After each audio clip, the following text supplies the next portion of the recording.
সুপ্রিয় দর্শক বন্ধু, আজকে ময়মনসিংহ মুক্তাগাছা থানা এখানে বড় একটা মাছের খামার দেখতে পেলাম। তো দেখতে মনে হয়ে গেল যে এখানে অনেক ধরনের এবং বিভিন্ন মাছের পোনা থেকে ডিম ফোটানো হয়। তার মানে ডিম বের করে এটা আবার এখান থেকে বিক্রয় করা হয়। তো এই যে যে দেখতেছেন আপনারা, এটা হলো ট্যাংরা মাছের পোনা। এই ট্যাংরা মাছের পোনা এখান থেকে ওরা ইঞ্জেকশন দিয়ে ডিম বের করে এবং এই ডিম পুকুরে দিয়ে চাষ করা হয়।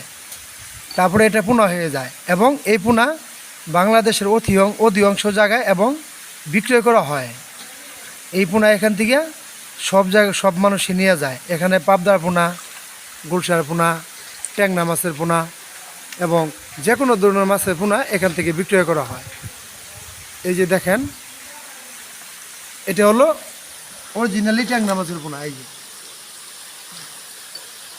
অরিজিনালি ট্যাংরা মাছের পোনা, এই যে এটা এখান থেকে ডিম ফুটাইয়া বাংলাদেশের সব জায়গায় এবং সব জায়গায় এখান থেকে পোনা বিক্রয় করা হয় এবং এখান থেকে পাবদা, গুলশা, শিং, মাগুর, এই যে দেখেন, এই অনেক সুন্দর।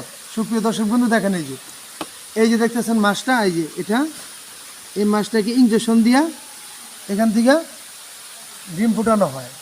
আর এটা হলো গুলশা মাছের পোনা। এই যে দেখেন দর্শক, এই দেখা তো দেখি, এটা হলো গুলশা মাছের পোনা। এই যে গুলশা, এই যে দেখেন, দেখছেন অনেক সুন্দর।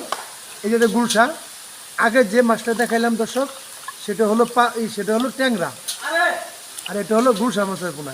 এই যে দেখেন, এখান থেকে এই মাছের পোনা ডিম ফুটাইয়া এবং পুকুরে ছেড়ে পোনা আবাদ করে বিক্রি করে। এখান থেকে বাংলাদেশের অধিকাংশ জায়গায় মাছগুলা বিক্রি করা হয়।